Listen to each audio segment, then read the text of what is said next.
Um salve, igreja. É muito bom estar na casa de Deus. Quero dizer a você que me sinto mais uma vez honrado de estar aqui na igreja, poder compartilhar a palavra de Deus através da palavra falada.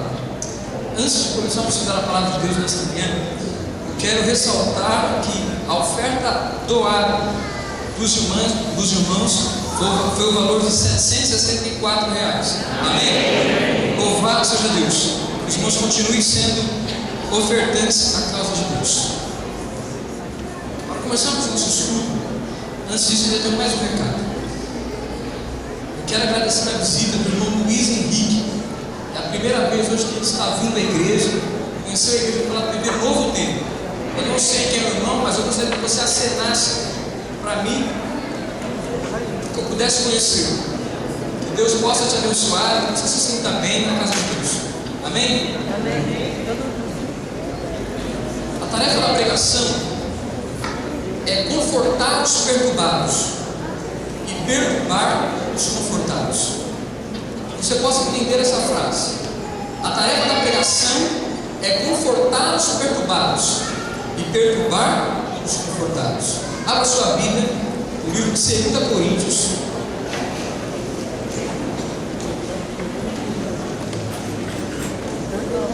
capítulo 3, verso 18.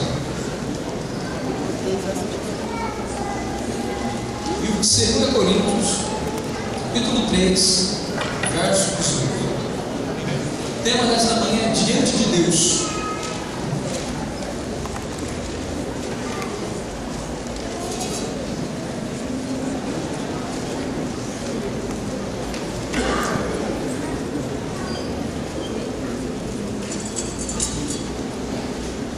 A palavra de Deus diz assim: e todos nós, com o rosto desvendado, contemplando como por espelho a glória do Senhor, somos transformados de glória em glória, na sua própria imagem, como pelo Senhor o Espírito. Irmãos, hoje é um dia muito especial para mim. Não só para mim, mas hoje a igreja, a partir da divisão sul-americana, ela comemora o dia do jovem adventista. Nada mais do que nesta manhã eu gostaria de falar especificamente algumas informações sobre como ser jovem na igreja adventista. Jovem na igreja adventista. Para começar o estudo dessa manhã, eu gostaria de fazer 3 perguntas reflexivas. A primeira pergunta é: qual é o nível de seu comprometimento com as coisas de Deus? Essa é a primeira pergunta.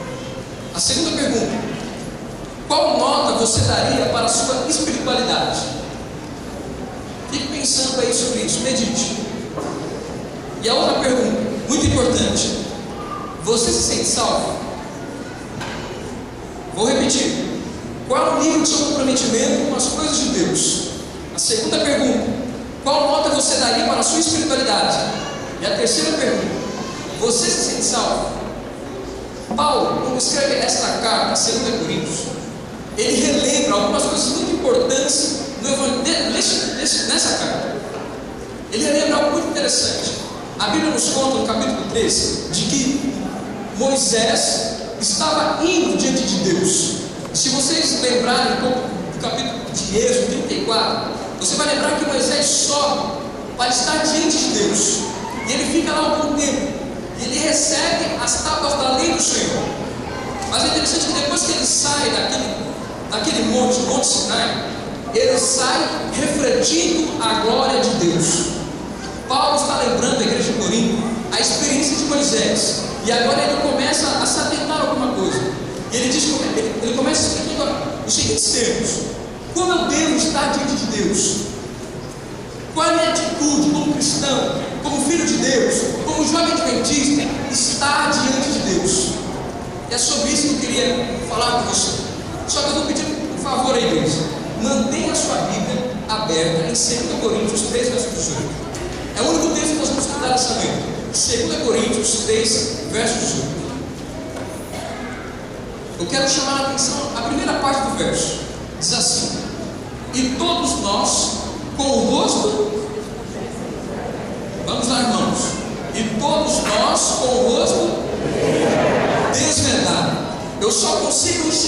Deus, eu só consigo ver a Deus com o rosto desvendado. É interessante notar que não podemos ver a Deus com os olhos vendados. E eu queria, com minha pouca experiência, falar com vocês algumas vendas que o diabo usa para cegar a vida do jovem cristão, do adulto cristão, do idoso cristão, de todas as partes da igreja. A primeira venda, a venda da normalidade. Você já parou para pensar que hoje existem pessoas usando essa expressão: ah, pastor, isso é normal? Já pensou? Existem muitas pessoas usando isso. O jargão utilizado pelas pessoas.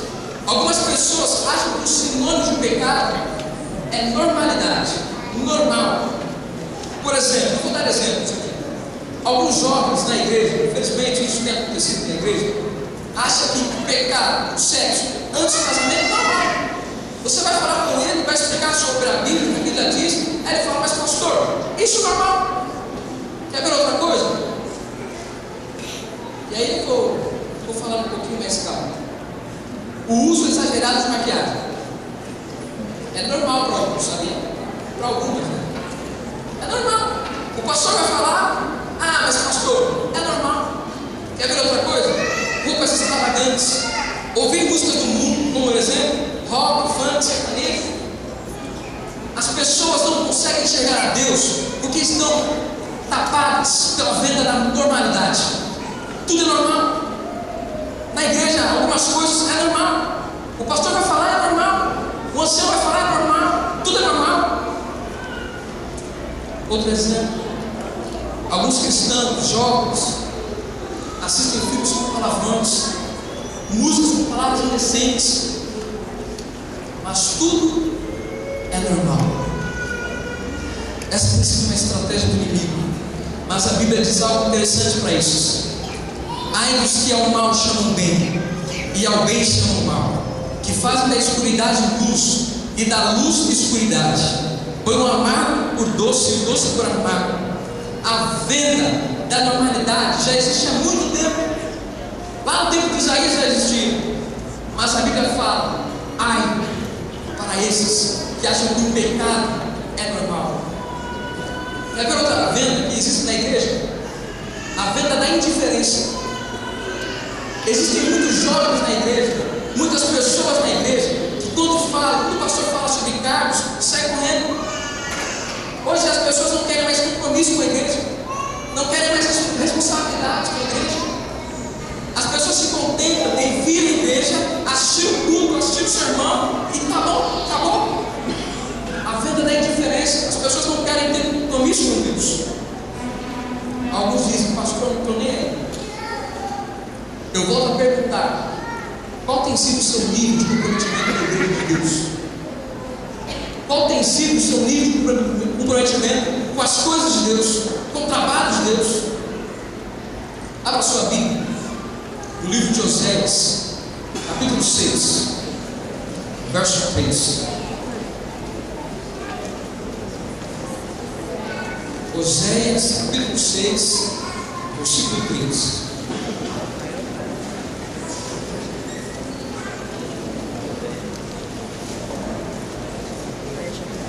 A palavra de Deus diz assim: conheçamos e prossigamos em conhecer a quem? Ao Senhor. Irmãos, na Bíblia, a palavra conhecer, em hebraico, é yadá, significa conhecer de uma forma relacional. Isso você vai entender com esse texto. A Bíblia diz que Adão conheceu Eva. Ou seja, conhecer é mais do que saber informações sobre quem é Deus. É mais saber o nome, é mais do que saber o nome de Deus. Conhecer é viver diariamente com Deus. Eu quero citar um exemplo aqui. Na faculdade de teologia, eu tenho um professor muito conhecido entre vocês. O nome dele é pastor Rodrigo Silva. Quem conhece ele? Ele é bem conhecido entre os irmãos. Ele me dá aula. Ele deu aula para mim de filosofia, deu aula para mim de grego 1. E aí nós apanhamos um pouco, mas ele deu aula. É interessante notar que eu sei que ele leciona.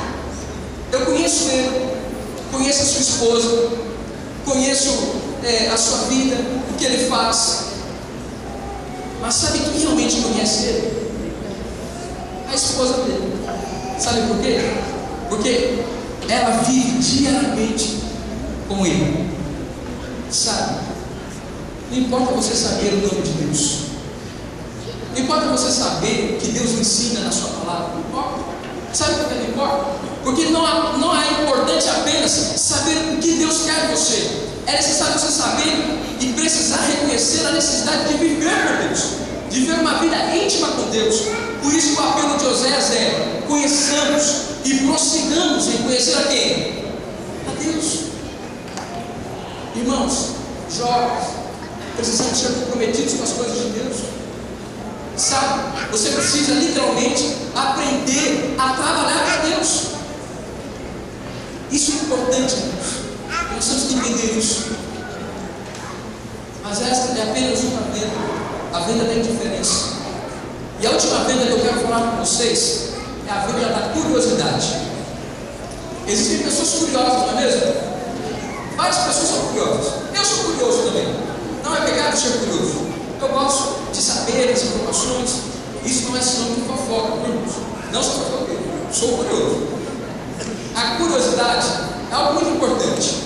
Alguns dizem algumas coisas sobre curiosidade. Eu queria falar com vocês algumas frases.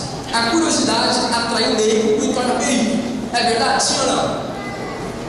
Às vezes a curiosidade ajuda a pessoa a conhecer outras coisas melhores. O saber me dá medo, mas me dá ainda mais curiosidade. Outra frase: o desconhecido mexe com nossa curiosidade, apesar de nos trazer medo. É verdade? É verdade. Aquilo que eu não sei, muitas vezes, me torna curioso, mas também me torna um pouco medroso, porque eu não sei o que é. Isso que as pessoas falam sobre curiosidade. Mas o que os jovens na igreja falam sobre curiosidade? E aí eu vou falar um pouquinho mais sobre algumas frases que eu já ouvi falar. É só para matar a minha curiosidade. Outros falam: é só para saber como é que é. Uma vez não tem nada demais, pastor. Mas essa tem enganado a muitos jovens da igreja, principalmente no colégio, no estudo, não sei como é que é. Muitas pessoas acham que a curiosidade é algo que leva ela a errar, a pecar. Existem vícios, hábitos, práticas erradas, e aqui eu vou citar algumas para você ver como é que é. Diz assim: masturbação, pastor, o que eu faço? Cigarro, tudo bem. O que tem com vícios pornográficos? Irmãos, talvez você ache um pouco estranho, porque você não sabe para onde. Mas ser jovem adventista, não podemos ser enganados por esse tipo de venda que o inimigo tem colocado. A venda da indiferença, a venda da curiosidade. Existem muitos jovens sendo enganados, e a Bíblia tem um conselho para esses: desvia os meus olhos das coisas inúteis, faz-me viver nos caminhos que traçaste. Que essa possa ser a sua oração. Sabe, quando der curiosidade, fuja do curioso. Pare de ser curioso por algumas coisas. Sabe, quando você estiver acessando a internet, não seja curioso. Não seja curioso. Desvia os meus olhos das coisas inúteis. Que essa possa ser a sua oração. Mas 2 Coríntios 3, verso 18 diz outra coisa importante. Abre lá. 2 Coríntios 3, capítulo 3, verso 18.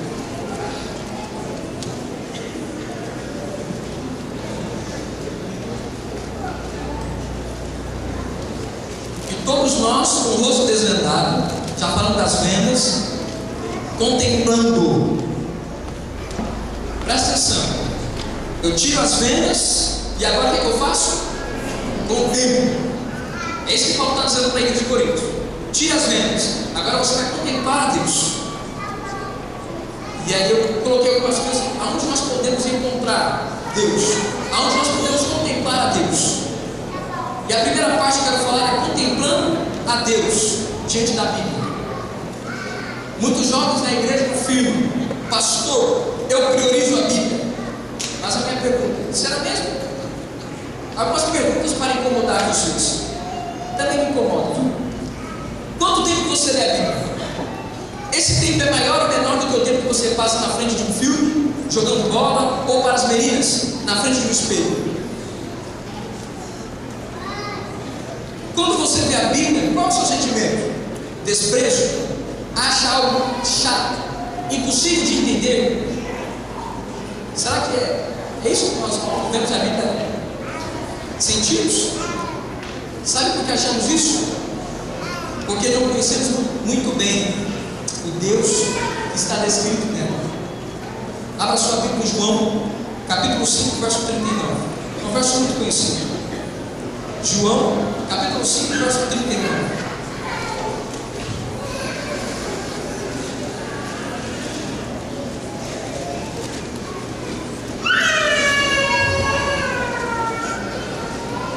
A palavra de Deus diz assim: examinais as Escrituras, porque julgais ter nelas o que, irmãos? A vida eterna. A vida eterna.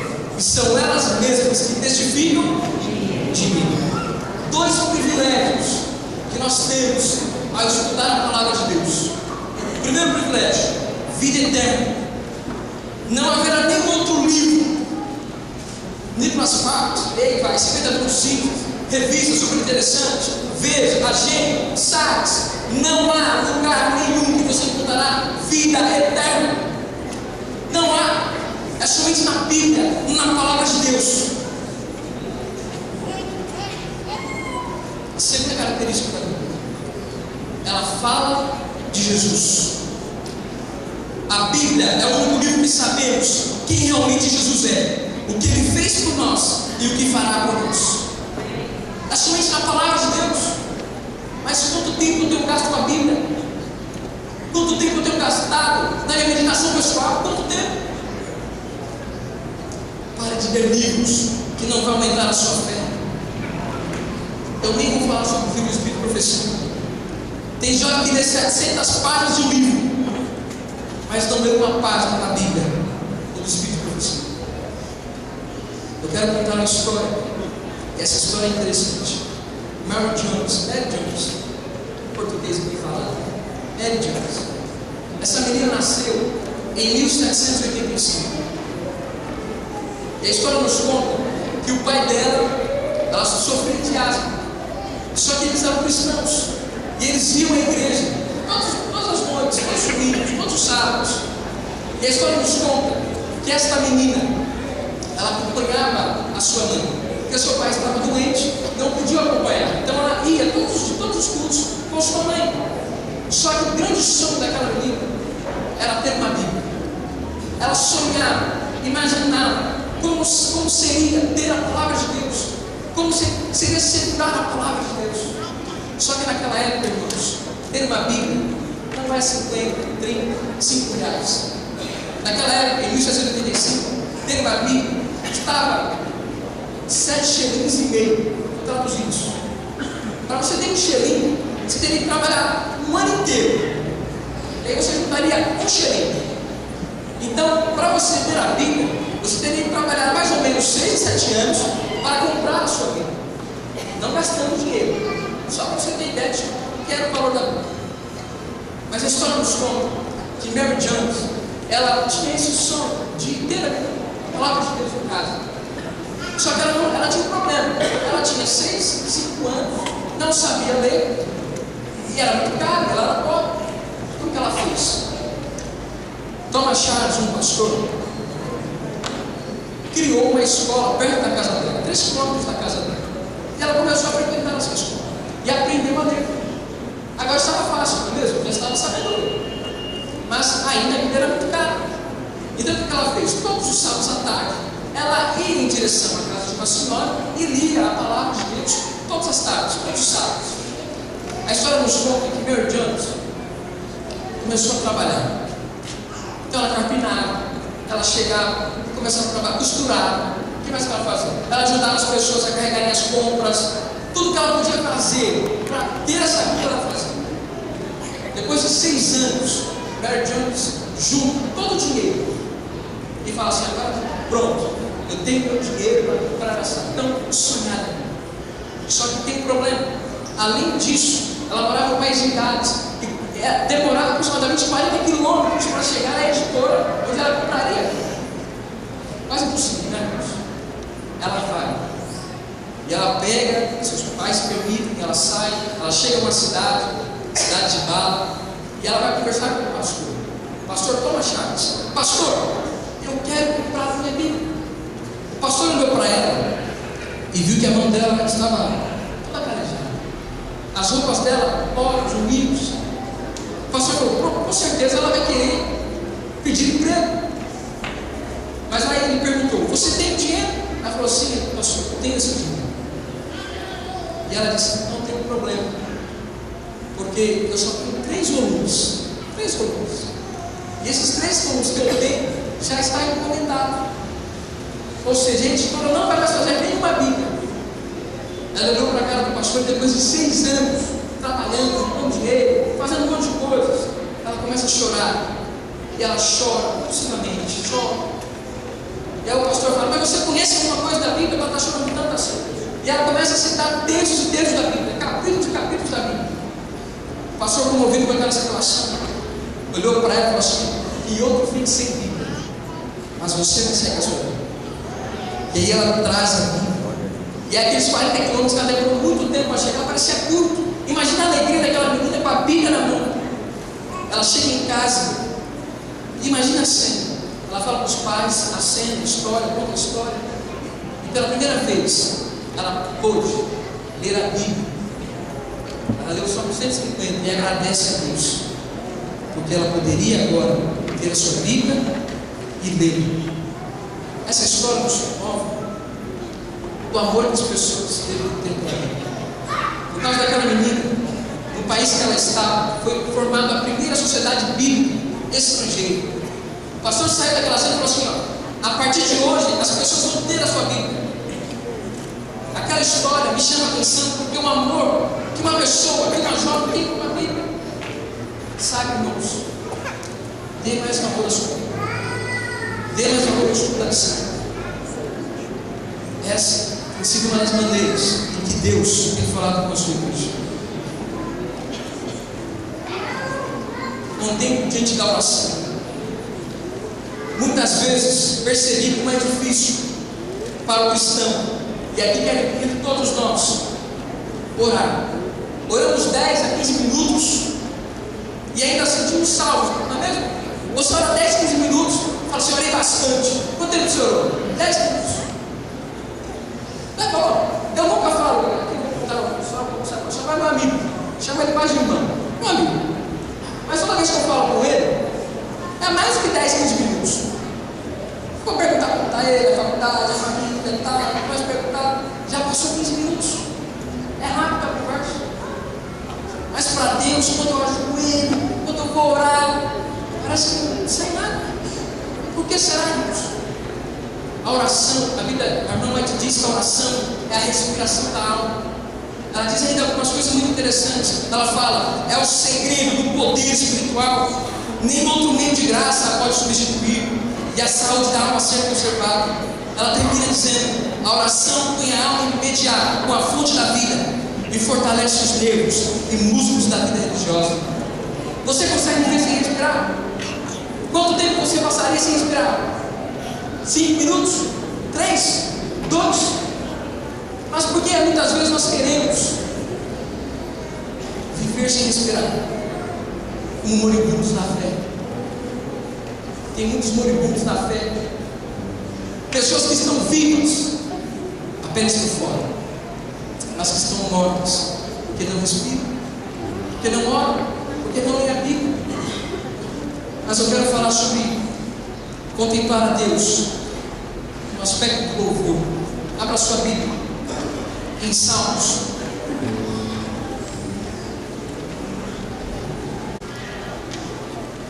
Salmo 22, verso 3. Salmos 22, verso 3.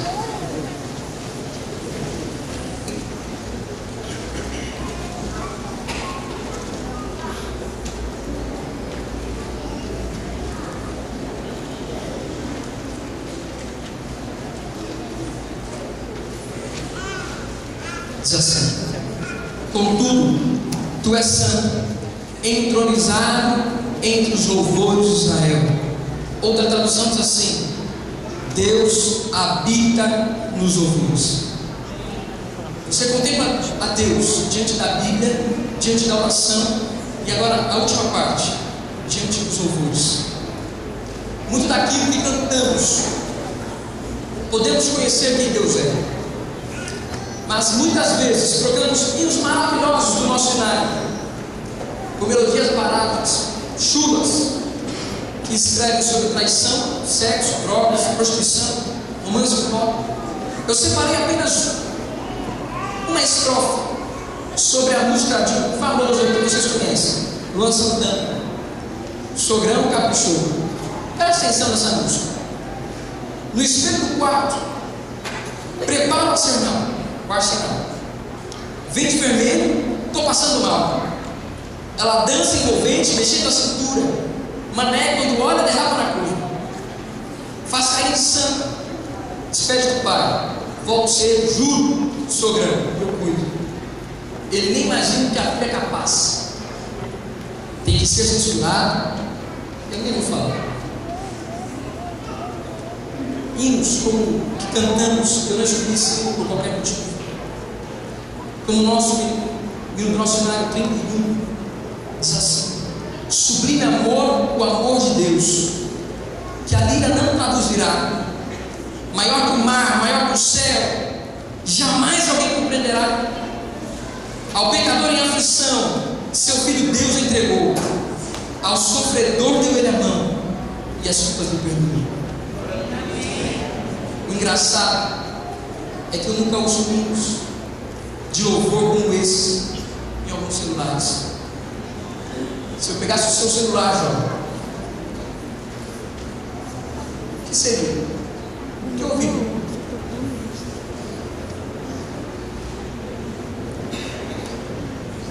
Diante de Deus, reflita. Abra sua Bíblia, 2 Coríntios, capítulo 3. Vamos decorar esse verso aí, gente. Abra sua Bíblia, 2 Coríntios, capítulo 3, verso 18.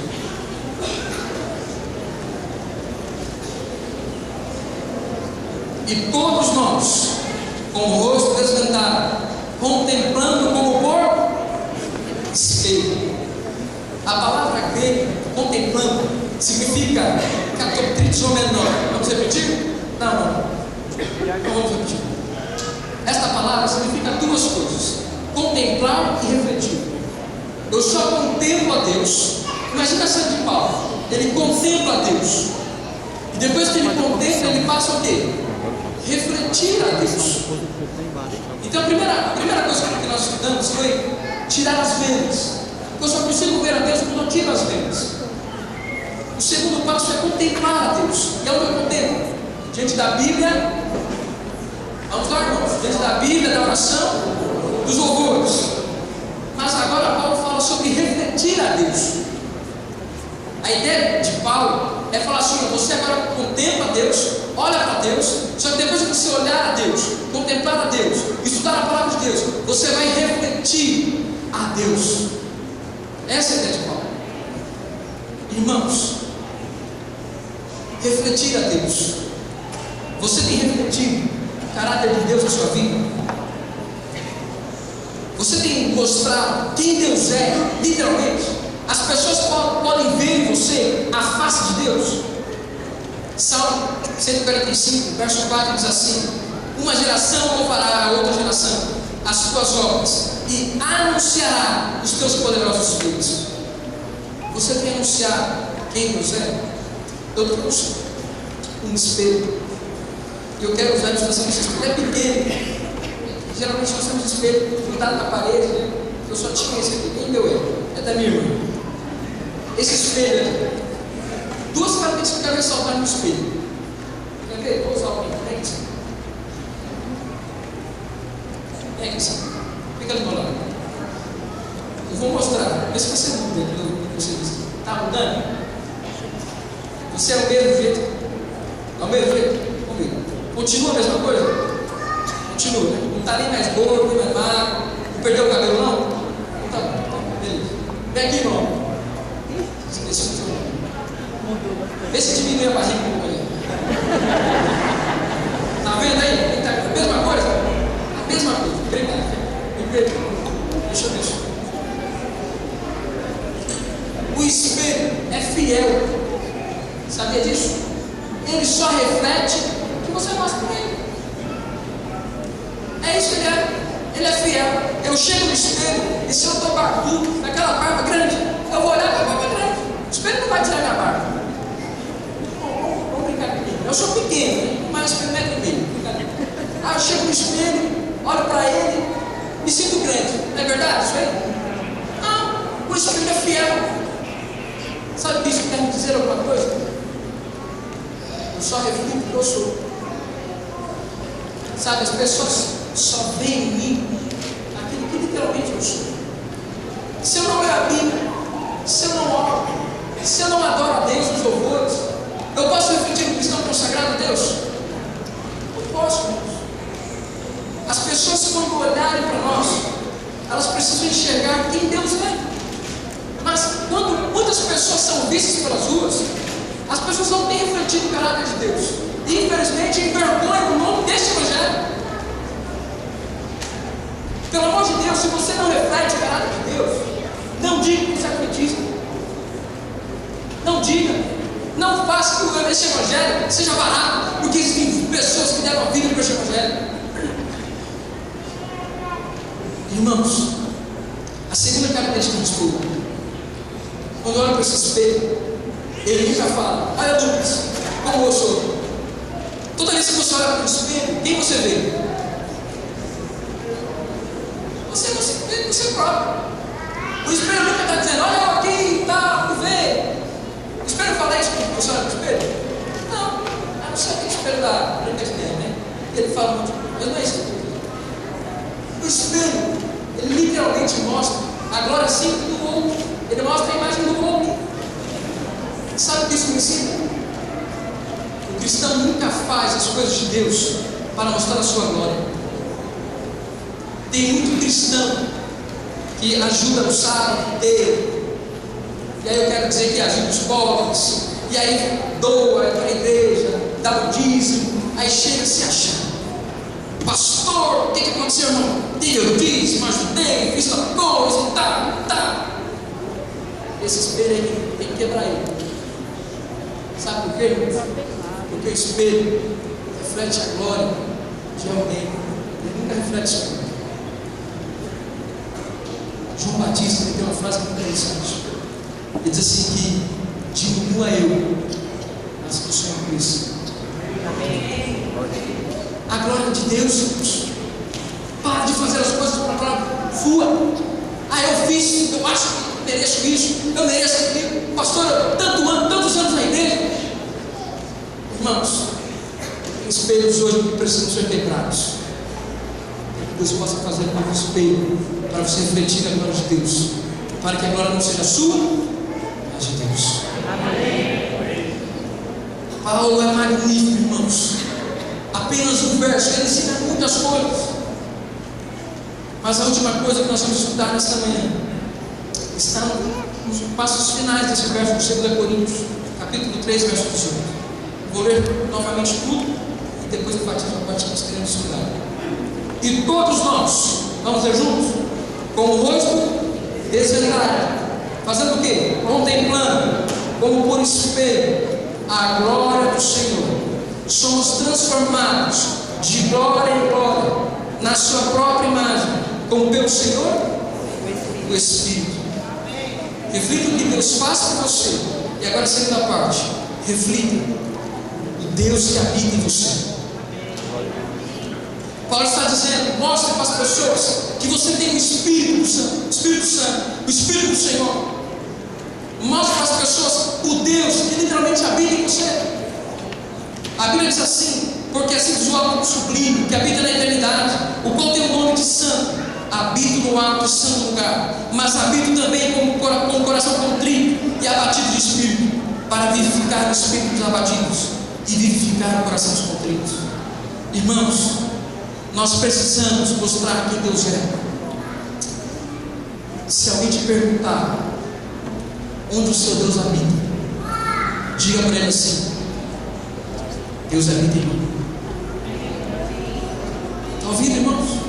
Se alguém te perguntar aonde o seu Deus mora, habita, diga para ele: Deus habita em mim. Que essa, irmãos, possa ser a sua alegria, e que diante de Deus você possa tirar as vendas, a venda da indiferença, a venda da curiosidade. Que diante de Deus você pode contemplar Ele através da Bíblia, da oração, dos louvores, mas que diante de Deus você possa refletir o que Ele faz por você, e refletir o Deus que habita em você.